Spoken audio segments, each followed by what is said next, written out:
I'd really like to thank MATV and UMA for this film building workshop. And I'd especially like to thank our funders, who is Commonwealth Corporation, a quasi-state agency funded through the Department of Labor, as well as Mass Hire Metro North, and the Baird Foundation. They really made this possible. But the most important thing is the youth who participated, and I'm really looking forward to seeing their work. So thank you, everybody. Okay. Thank you, Kelly. Great. So as most of you know, my name is Tom Flint, and I was the kind of head facilitator of this workshop that lasted 3 weeks. And today is the final day where we're doing the screening. And for those of you who just popped in, we ended up finishing the third of the 3 films just about 5 minutes ago. So it was really very much down to the wire. But this has been just a wonderful experience for myself. The mentors, we had 2 mentors for each of the 2 groups, so a total of 4 mentors. You guys were fantastic and really, really made this entire experience work. So Jayana, Nigel, Sophie, and Avion, I just want to give you guys a huge thanks for helping the students kind of see this through. So you guys were awesome. And of course, to the students, I think we had a total of 13 or 14 students working in these 2 different groups, building their films without a script related to this question: what does it mean to be an essential worker? And most of these students were first-time filmmakers. Had never really, had the experience of finding out how difficult it is to make a film, especially under these types of circumstances where they didn't even have a chance to meet each other face-to-face. And it was communication all through Zoom, using the breakout room function, discussing how they were going to put their films together based on this fundamental question about essential workers, finding a subject, and taking all that footage that they shot individually and compiling it into a final film, which is around 8 or 10 minutes. So you guys just did a fantastic job given the constraints, and I'm just blown away by what you guys were able to accomplish, and I hope you all had a wonderful time. So just very quickly about the outline of the workshop. As I mentioned, we were working from a kind of essential question, which was, what does it mean to be an essential worker? And, I think everyone has their own interpretation of what that means. And some might argue that, somebody working in a certain kind of profession is an essential worker, when others would disagree with that. So we really kind of played around with that idea of what does that actually mean. And the result was these 2 films that were put together by the students. And they were working within a few different parameters, such as the films having to be between 5 and 10 minutes of length, the films having to include footage from each of the individual members. And that was basically it. And other than that, there was entirely, no instruction about, how to put their films together or how to tell their stories. It was something that they kind of worked on throughout this process that we took, which was very discovery based. So the facilitators were there to kind of guide them and point out certain things if they had any questions, but it was really the students who built their films. So so we what we're going to be doing right now is screening these 3 films that were made.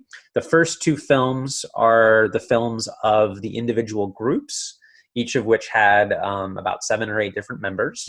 And the final film is the one that we just finished, and that was an entire group project that we all worked on. So we'll screen those 3 films, and each film will be followed by a question and answer session. I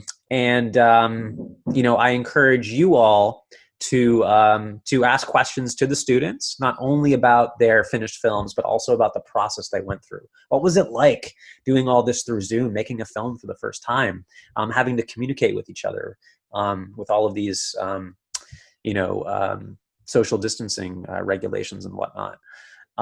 because making a film, I mean, the unfortunate part of filmmaking is that when you see a finished film, you oftentimes don't get to understand what happened behind the scenes, because what it is a sequence of all different kinds of events and decisions and questions that arise, and oftentimes that just goes unnoticed. So I think talking about the process and having an opportunity to discuss that is really important.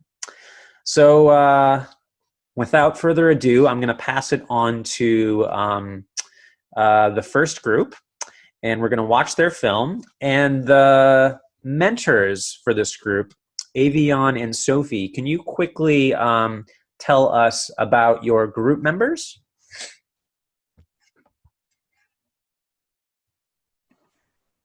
What specifically about them?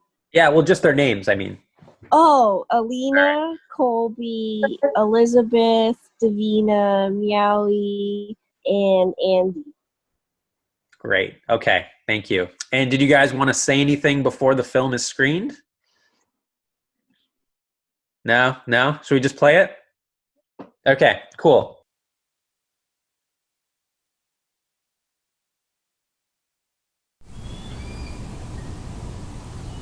What do you think an essential worker is? Someone who probably needs to get paid more.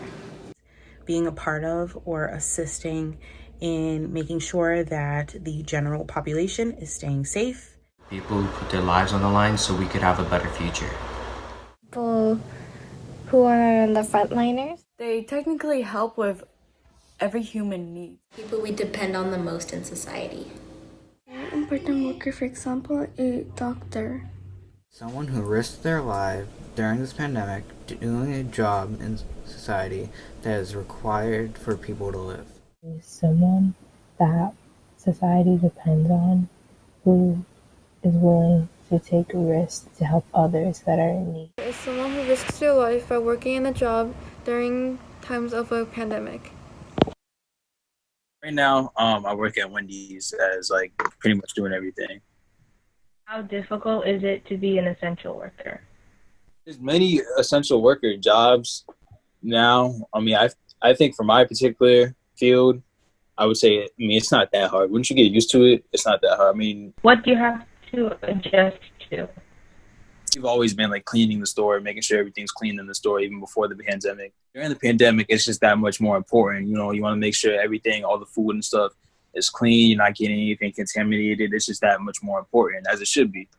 The other thing we've had to adjust to is, we all have to wear a mask now, which before we didn't have to. Before the pandemic, we didn't have to. So it's kind of a new thing for us and stuff. But a lot of people have had to get used to that fact, and even wearing gloves and stuff. And, before that, of course, if you're making the sandwiches and stuff like that, you got to wear gloves. But before the pandemic, many of us didn't have to wear gloves. So, even that, it's just something that we have to learn to adjust to and stuff because when you don't wear the masks and gloves, customers, they'll see that. And some of them will even get, a little mad, a little ticked off and stuff like that. Oh, why is he or she not wearing masks and gloves and stuff? So it's just that much more important. And stuff we had to get used to. The other thing that we've had to get used to is the fact that even before, early on during the pandemic, we had to shut down the dining room, where people can come in and stuff. So now it's only the drive-through open and stuff. So people's hours got cut, and it affected a lot of people's jobs. So there was a lot of people who had to quit and find another job, or just quit that job entirely because their hours got cut, including mine and stuff. But yeah, those are just some of the things that we've had to adjust to.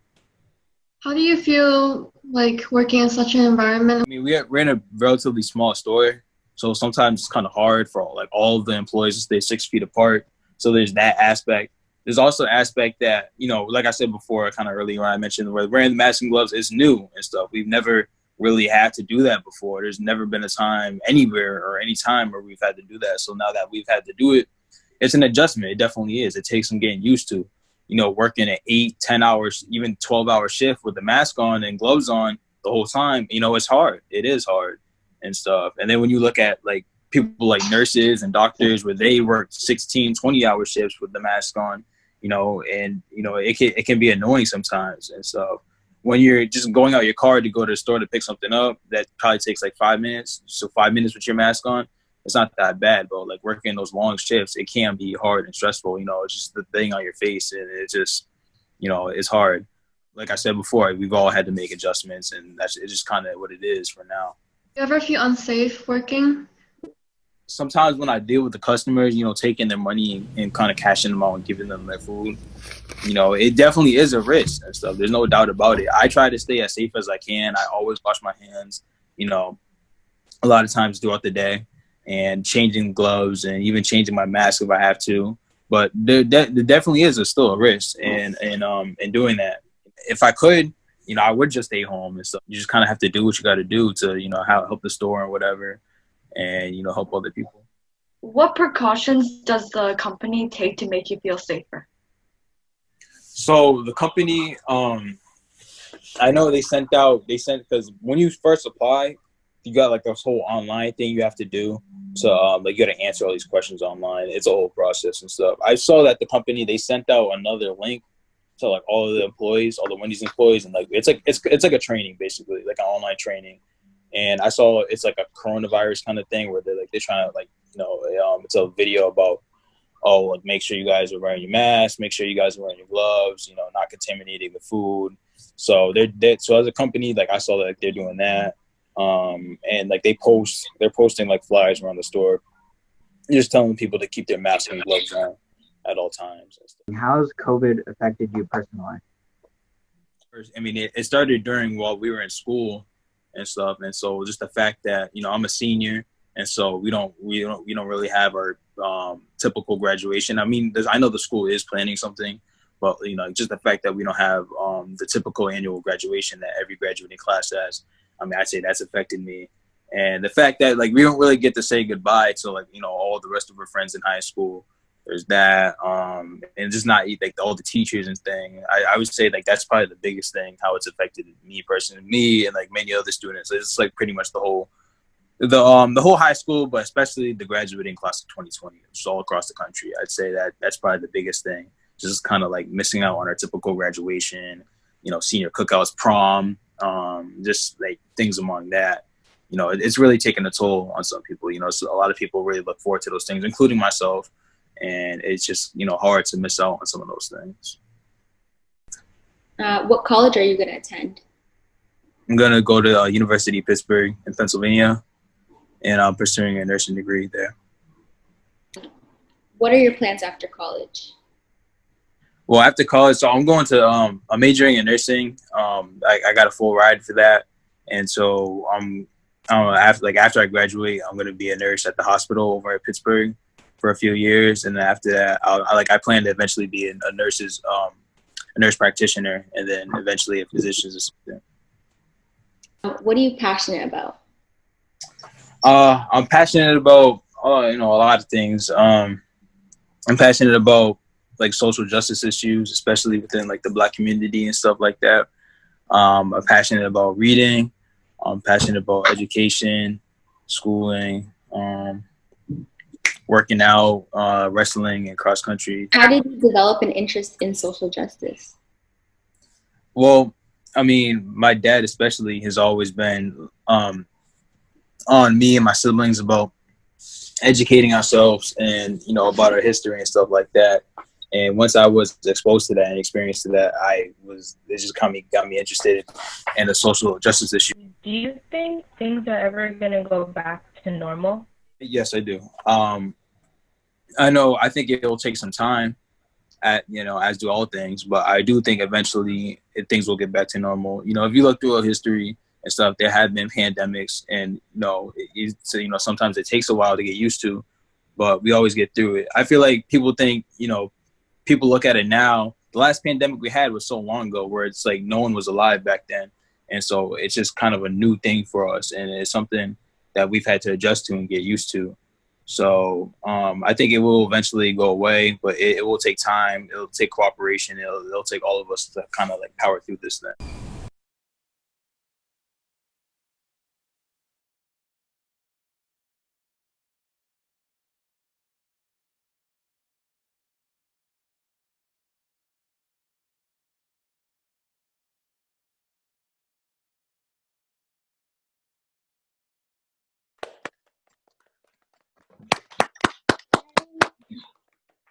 Okay. All right, guys. Excellent. So, one thing that I like to ask my audience is after a film is screened is, what did you guys discover in this film? And by that I mean, you're watching it for the first time, and rather than trying to find any particular meaning in the film immediately, just what's something that popped out to you all, something that was impressionistic in whatever way to you guys. So to the audience, what's something that you discovered in this film?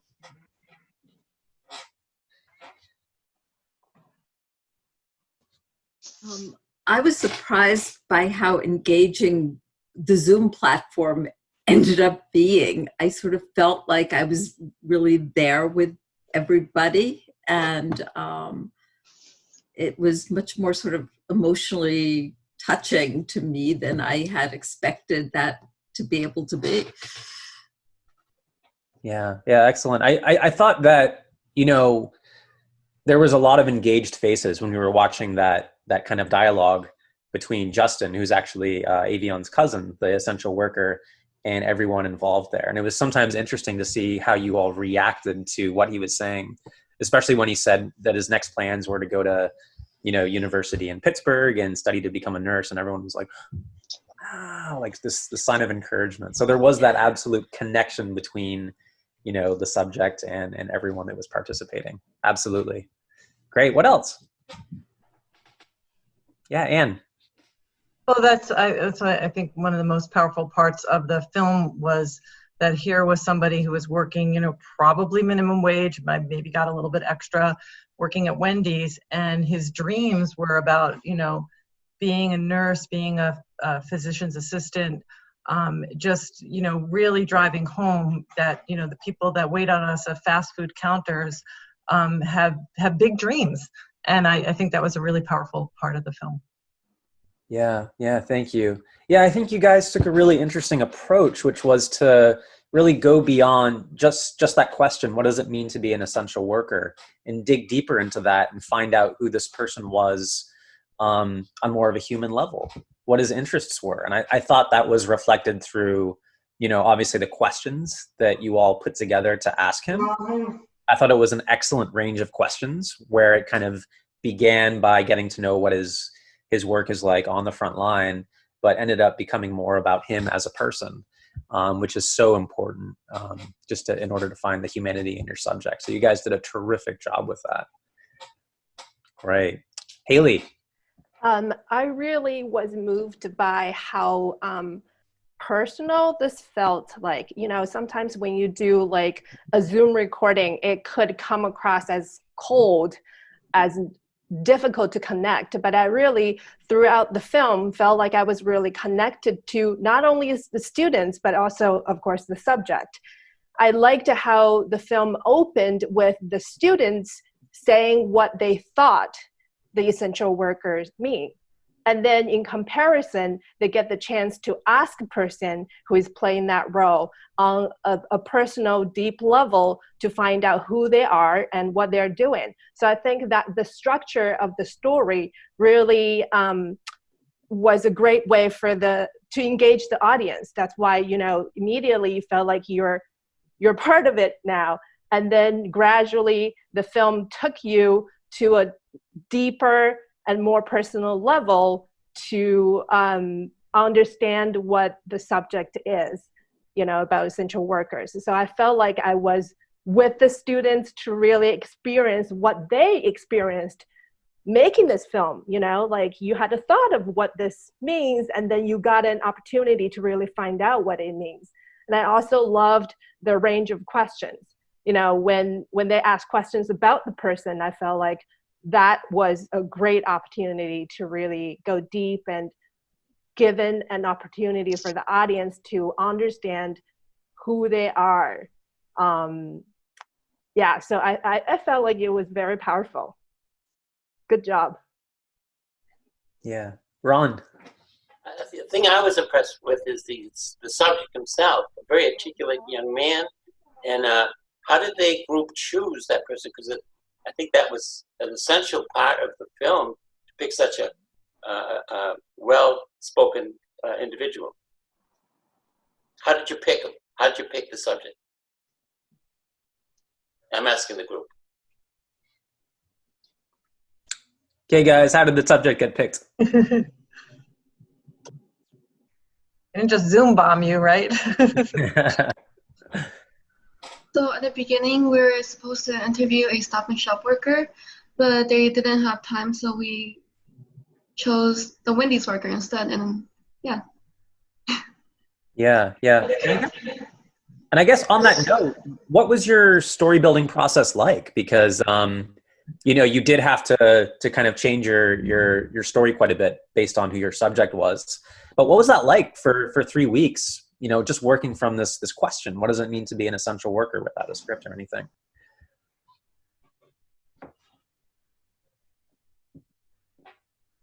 Elizabeth, what do you think? We kind of like broke down the film into different parts, and we wanted to make sure what will really capture what it means to be an essential worker. So we chose like very specific interview questions that will allow us to know the subject himself, like personally beyond a Wendy's worker, and also just like how it's like to be working at Wendy's. So we wanted to include like different elements to just learn more about being an essential worker. Yeah, great. And about your group, can I ask you guys, what was if you had to define the culture that your group formed during these 3 weeks, how would you describe that culture? A very open-ended question. What do you guys think? Was there a lot of humor involved? Was it a close group? Meowie, what do you think? I didn't really hear, sorry. What was the culture how would you describe the culture that your group formed? It wasn't like humor or anything. Wait, what do you mean? Well, you guys worked together for 3 weeks. So Yeah, there's a lot of humor. And then there's like times where there's like all it matters is like to work, like on Monday, where we were pretty much like on our last day. So we had to take as much footage and editing we can do on that day, because we had to like show you the next day. So yeah. We tried to have fun at the start, but then we kind of got off track, but we slowly made it more serious and more about the film and how important it is, and that's how everything happened. Great. Excellent. And Osa, you got your hand up. What struck me about the film is that the topic was essential workers and interviewing them or giving voice to them. And what I felt from this film is this person is essential because they are a human being and they have a story and they have interests and passions and family. And so they are essential just because they're human. So the way they went to this personal angle made me feel that all essential workers are human beings and they are essential for that reason. Wonderful. Thank you, Osa.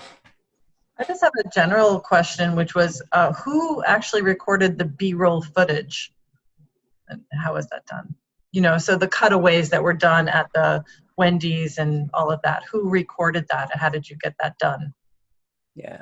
Colby, we had our interviewee record some B-roll for us, and then he's the one who recorded the Wendy's shots. But all the other B-roll was a mixture of all of us working together and shooting that. Okay. Great job. Excellent. Haley.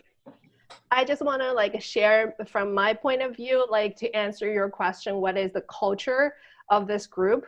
I wasn't with the group all the time, but I had some information, which was, for example, someone mentioned that originally they were going to interview someone at Stop and Shop, but they had difficulties getting permissions or to do that. So they had to change their plan, solve the problem, to go record, to choose a different subject and go with that. So I felt like your group had a very good attitude towards the problems or obstacles that came along the way. You guys had a good way to solve the problems, good attitude towards those problems. And together you worked it out. You know, your plan A didn't work, well, let's just go to plan B and get it done.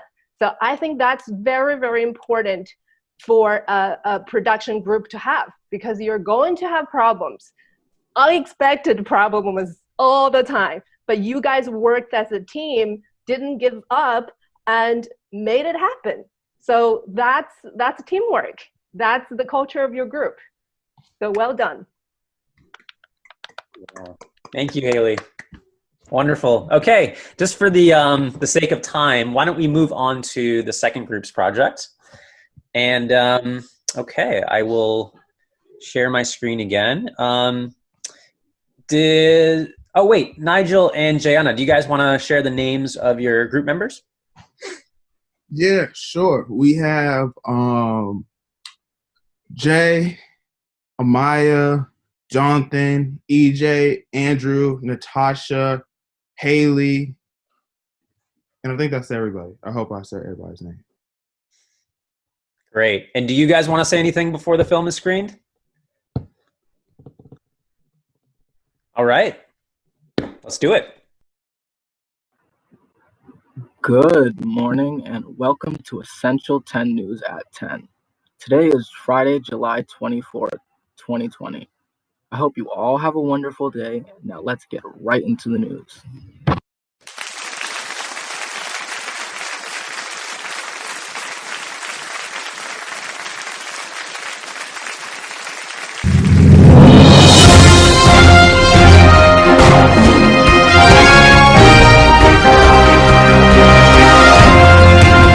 Essential news, where the tea we spill is always hot. It is A to the N to the double D, Andrew coming to your life.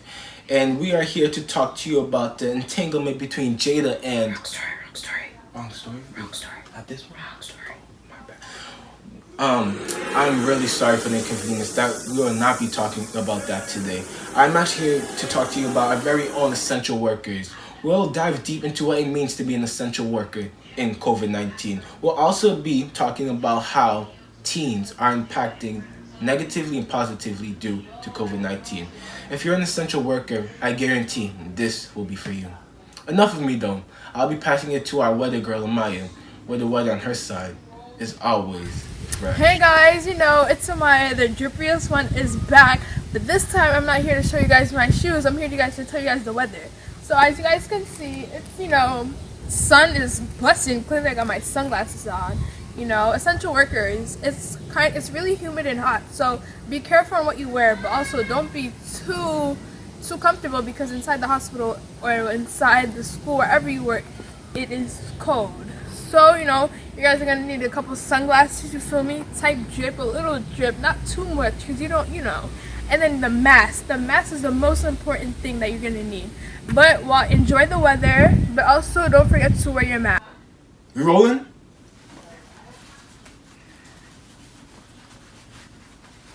Thank you, Aamaya, for such a very drippy weather report. We'll be passing on to Natasha. No, we're live right now. I'll talk to you later. Hi guys, I'm Natasha from Channel 10 News, reporting live from Lincoln Park in Malden, Massachusetts. Today we are here to talk about how people are not social distancing.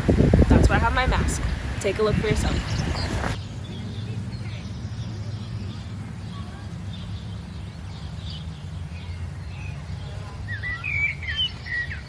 As you guys can see, people are not social distancing. Stay safe, guys. Are we rolling? Oh, goodness. Thank you, Natasha, for such a live footage of what quarantine is doing to our youth today. We'll be passing it to Jonathan, where he will be interviewing our essential workers. Good morning. Channel 10 News reporting here. Today we have a special guest, Matt Heriveaux, a science teacher at Boston Land Academy. Today we'll be asking Matt a few questions about life as a teacher. Matt, do you see yourself as an essential worker? Thanks for having me. I do see myself as an essential worker. Being a teacher is not in the traditional sense of the word now. I'm not directly in front of my students, but teaching as a profession is definitely an essential role. So, yes, I would consider myself an essential worker. But to my understanding, an essential worker is like on the front lines out there. Right, as I stated, I'm not exactly in front of all my students, physically speaking, but the workload has not changed. Even though we are virtual, the amount of work that is being done to accommodate students, I would classify as definitely an essential function, especially now that federal funding might be withheld due to this this presidency, and our cabinet member, Mr. Voss, saying that we must be fully back in school as though there isn't a global pandemic. But yeah. Yes, I do agree with you. You do bring up a very good point. Well, what are the struggles of being an essential worker during Corona? Because I know many people didn't work for a while, didn't do much, but you essential workers had no breaks and were still hard at it. Aside from the stress of just the general atmosphere of what's going on societally, socially, and of course with the science around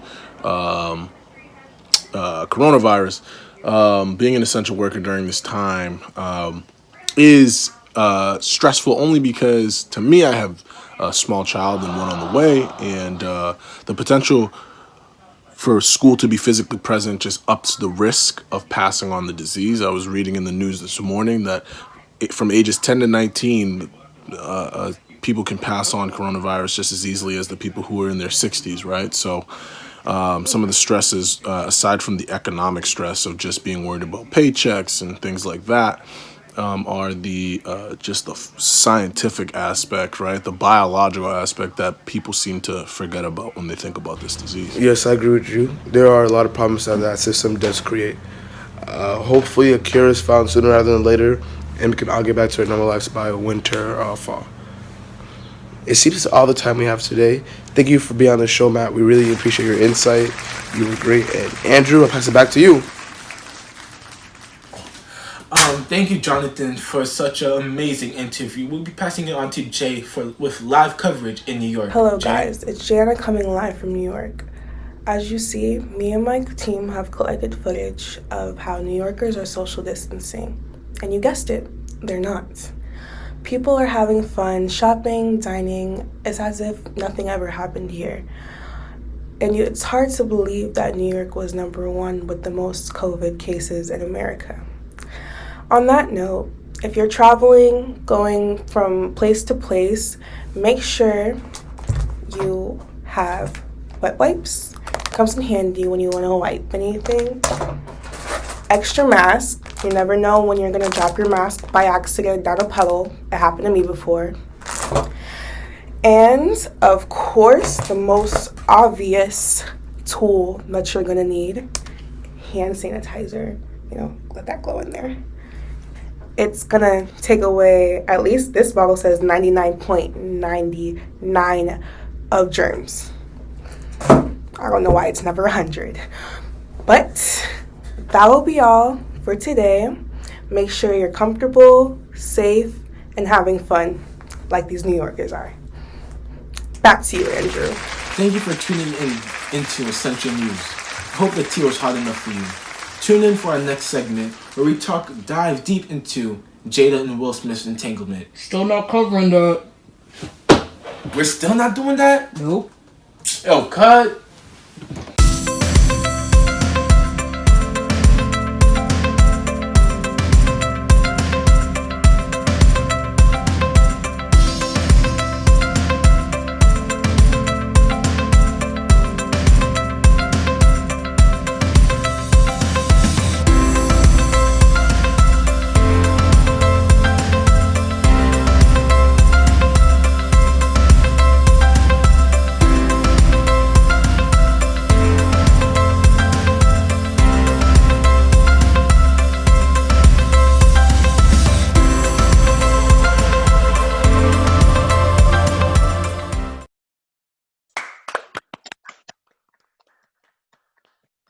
right, bravo, guys. Well done.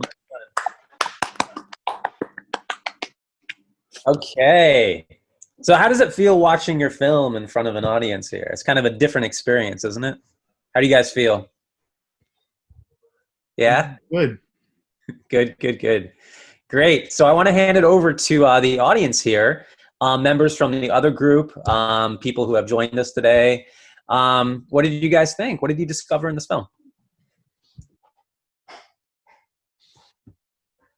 Maceo.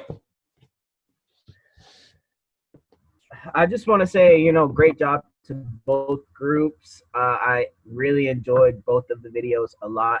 They were very, very different, which is always a great thing when we're able to see a dynamic of films. For the second film, I love how you guys use humor and real facts at the same time. I thought it was really creative. And you guys just did an overall great job. You could tell that you gelled really well as a group and that you really wanted to have as much fun as possible and show the audience that you were also having fun. So well job. Good job. Great. Thanks, Maceo. And I quickly want to point out that our essential worker, Matt, from the film that we just watched, is actually here with us with his daughter, right? Yeah, that's Avery in the background. Hey, thanks for coming, Matt. Thank you. Great. Matt, what did you feel watching this film? I was proud to see the full product. When Nigel first asked me if I would be open to it, I didn't know what to expect, and I think they made a conscious effort to implant their personalities in each part of their segments, which I think came out way better. And even like when I was on some of the, I guess, like production calls or whatever, they were nervous about like looking a certain way or it didn't come out well enough, and it came out way better than I had originally anticipated. So I'm proud for them, and I only known them for 3 Zoom calls, so I'm definitely proud for them. Awesome. Thanks, Matt. Great. Yeah, I would absolutely agree that the personalities of all the members just really, really came through. And we got to know a little bit about, the filmmakers who were putting this project together, as well as Matt, and what it means to be an essential worker. Yeah, can you guys talk a little bit about your process of building your story and working with Matt? And I mean, how did all that go? Aamaya. At first, we were like kind of nervous because we didn't know. We didn't want to be like too awkward when he came. We didn't really know, but how Nigel introduced him to us, it was all cool. It was like more funny. Like it wasn't awkward. Everybody had jokes, but coming up with this, it was kind of hard. But it wasn't at the same time because we kind of all had an idea of what we wanted to do, and we just all put ideas together. We brainstormed and then put ideas together, and then we just kind of made it work. Yeah. I think you guys definitely made the most of the collaborative process, especially doing it over Zoom. Absolutely. And you just feel that in the film. Absolutely. Every frame. Natasha. Like Aamaya said, with the brainstorming, like when we brainstormed, we wanted to have like a positive, like we wanted to make the video positive because like when you're talking about Corona and like the pandemic and stuff, it's kind of like hard and it's like a tough topic. So like we kind of wanted to make it like more positive than like sad or negative. So that's what we wanted to do. And by doing that, we wanted to like make it funny at the same time. And like how Matt said, we show our personalities. That's really what we wanted to show. And like when it actually came to the actual video, we used our resources, like how Gianna was going to New York. She used that to put it into the video, and like we just used our resources to make it the best we can. Wonderful. Excellent. Thanks, Natasha. Okay, I'm going to pass it back to the audience. Questions, guys? Anne, or comments? Yeah, just a comment. I just strikes me how much these films are such a time capsule of what we're going through right now. Everything about them, how they're made, what the content is, and what's being portrayed it's just they're priceless, because you never, a year ago, never could have imagined that you would be creating what you are creating now and how you're creating it. And it's just that feeling of you're sort of making history and you're encapsulating that history. Absolutely. Absolutely. I think time capsule is a perfect way to describe it. And 2020, as you know, people are going to be talking about 2020 for a very, very long time. So I think just by the fact that we all kind of came together and you guys were able to put these films together by collaborating with each other and getting to meet these essential workers and creating these projects is going to be, quite, important, I think, for people as we move forward, so they can always watch it and review it and understand what it was like to be living during this time. Absolutely. Yeah, Melora? Both of these films were a real gift to your community, so thank you. And it was also, the second film was a gift to me because I sure needed some humor and some to remember that in the midst of all that we are all going through together, there is room for joy and play and just this feeling of life. So thank you. Wonderful. Yeah, Osa. Well, as the daughter of an absent-minded professor and a bit absent-minded myself, I just have to say I love the announcer, and I'm curious how that idea came to be, but I wanted to say that it immediately brings your guard down, our fallibility as humans, and but how that becomes such a charming opening to, feeling more comfortable about difficult things. So thank you for that. Yeah. Do you guys want to talk a little bit about how that part of the story came to being? Andrew, do you want to answer that? Yeah, we're trying to make it a comfortable beginning, so you're not bored at the beginning, but not too interested. So we wanted to make it in the middle, so you want to listen and see what's gonna happen throughout the rest of the documentary. Yeah. And also, can I say that I think it's just the way Andrew is, like it comes naturally to him. Like that's just the way his personality is. So that just really shines through with the videos and stuff. I just want to piggyback off that. When Andrew first was in the group, you could kind of how he's sitting now. It doesn't seem like he talks at all. And he's this real quiet person. And everybody and their mama thought he was really quiet and very shy. But when we first made our first video, Andrew came out the door with so much energy. And from there, we were yo, he's going to be perfect for this video to be a really important part. And in addition to that, I want to shout him out for the editing, because he did majority of the editing. So all the sound effects you hear, all the transitions and everything in that regards, that was all Andrew. So yeah, the kid's a star. Great. Excellent. Haley. You're muted. I am, I was mute. Yeah, you guys made me laugh. It's always priceless to make your audience laugh, to cry, to show their emotions, and you guys made me laugh in this film about a serious topic. That's just priceless. And also, from my personal perspective, it's kind of similar to what Nigel is saying. You guys all surprised me. I don't know you guys anymore. My impression of you guys when we just met on day one was so different from today, from what I see in the films. And that's so wonderful to see you guys come alive in this process of filmmaking, and your personalities are all shown in the film. It's so wonderful to see. So this is my question to you guys. For yourself to look back on day one, how you were. I think you were nervous. You don't know what this is about. Can we even make a film this way? There were a lot of anxiety, as I remembered, confusion. And now comparing that on day one, how you felt, to how you feel today watching your wonderful film. Like, how would you say that? How would you describe that journey, that difference? Aamaya.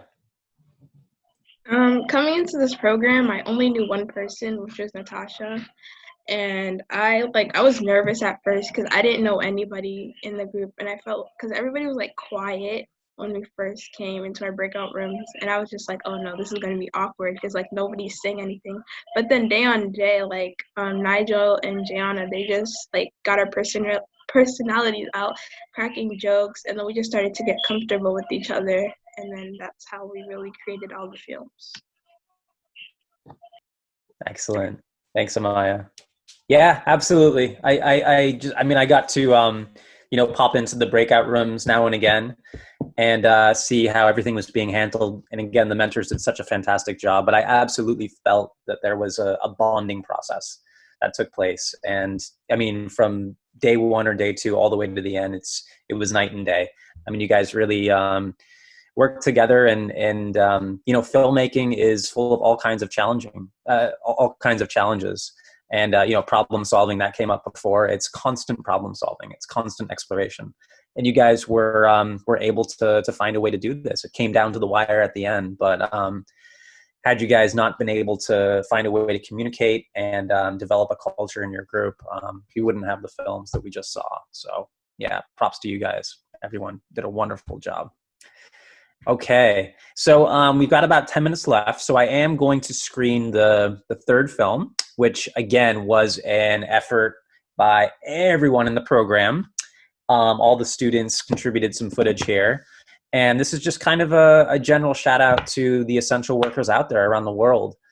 And yeah, let's give it a watch. And it unfortunately didn't finish exporting, so I'm gonna have to play it directly from WeVideo. So I hope the audio quality and the video quality and everything is going to be okay. So let me share my screen here.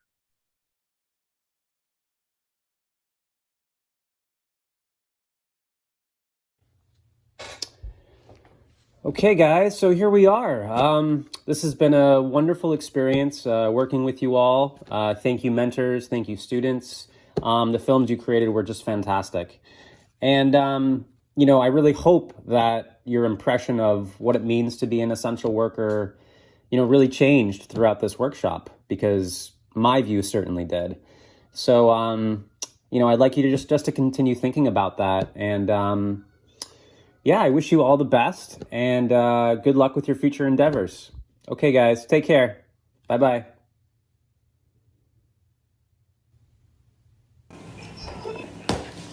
My view has definitely changed. Essential workers are not only important people, but they're people who change lives and support us whenever we are in times of need.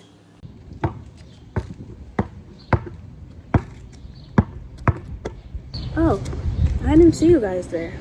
But while you guys are here, I want to get something off my chest. I've come to the realization that essential workers are selfless people who come in all forms.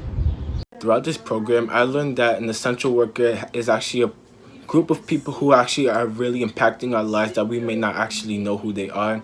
And we also learned that it's actually a wide variety of people. Like little day people, like our mailman's giving us our mails every single day, or like our teachers teaching us still during quarantine. Working at this program has taught me that essential workers are the backbone of society.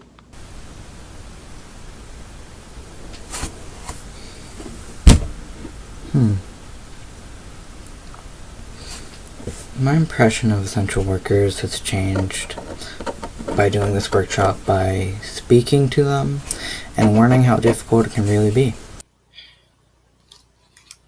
I think an essential worker is anyone that is willing to help others that are in need. Essential workers are the ones who are fighting for us so society could go back to normal.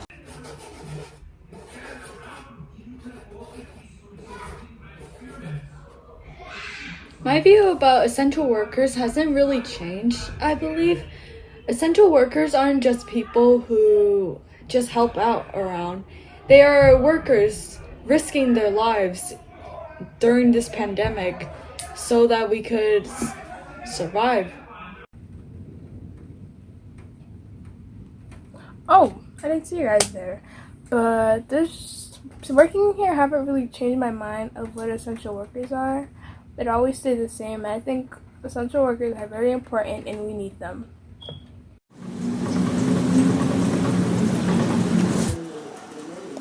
Oh, hey there. I think an essential worker are people that had to work through the global pandemic. That's what I think an essential worker is.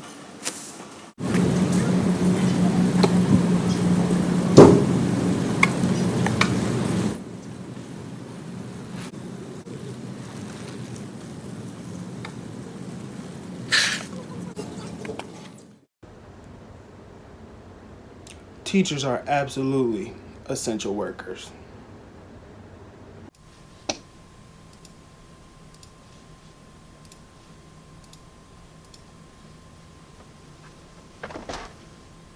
This program has taught me that an essential worker is really defined by what you find essential. But all this talk of essential workers has given me an idea.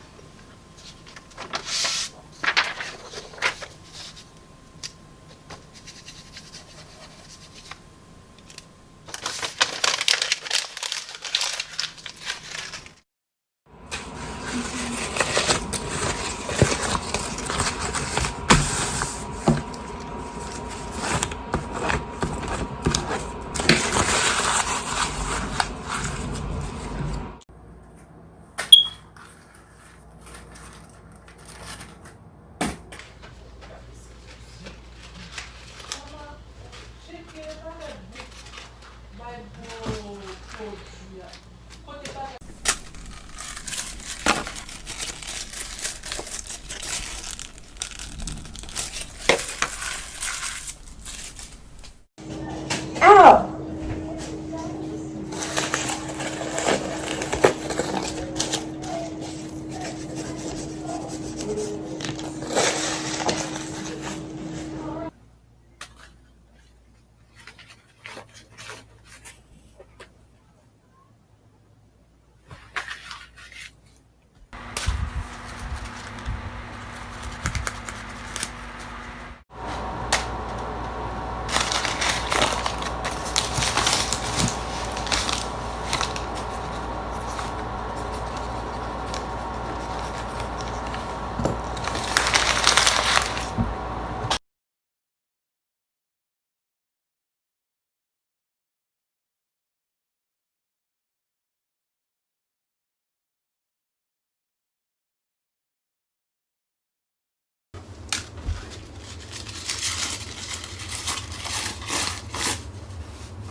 Woo! Great. Awesome work, guys. Okay, so it is 10:59. Before we conclude, I'd just like to say thank you to everyone. And these videos will be available. There's a little bit of tweaks we have to do here and there, too, especially the third film. But they're going to be available to all very soon. And yeah, did anybody else want to comment or say anything in conclusion here? Haley, Maceo, yeah. Yeah, I just want to say, a special shout out to the mentors, and as well as the students, but specifically to the mentors. Communicating with you guys has been great. Working with you guys have been great. You guys really put in a lot of work to make this happen. And I'm so, so proud of all of you and so glad to have you a part of the team and just really happy at how, the deliverables came out because they were amazing. Great job. Yes, and I will piggyback off that and say, yeah, mentors, you guys were the superstars. Thank you so much for all of your hard work.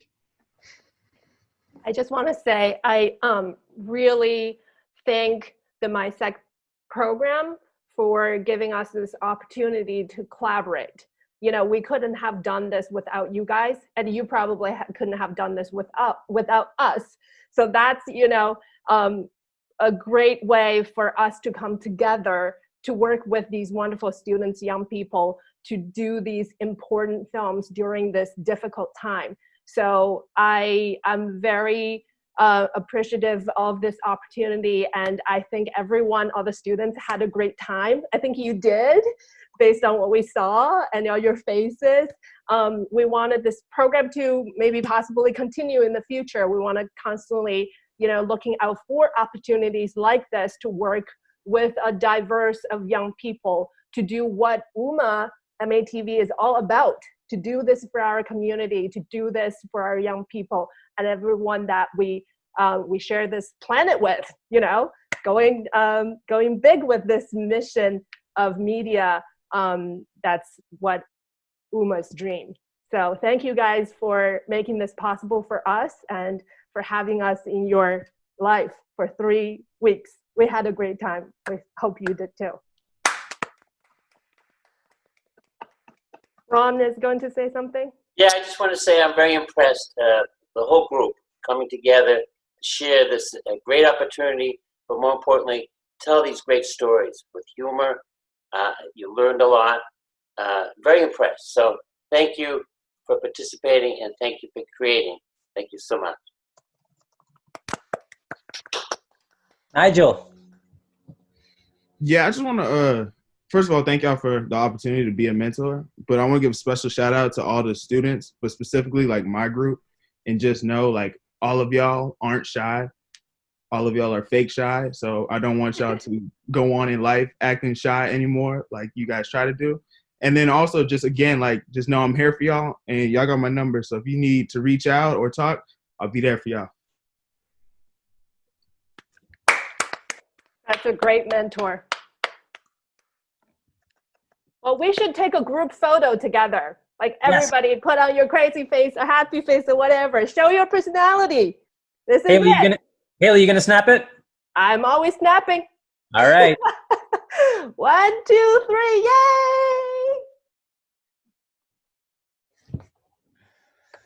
Great. Thank you, everybody. Have a great day. Oh, thank you, Tom. Oh my God, nobody thanked you. Thank you, Tom. You are the driving force of this program, the success of this workshop, which was, challenging at the beginning, but we made it work. Thank you. Great job, Tom. Of course. And thank you. We did it again. Good opportunity. Hey, guys. Good luck to everyone, and hope to see you again soon, okay? Yeah. Bye. Bye. Bye.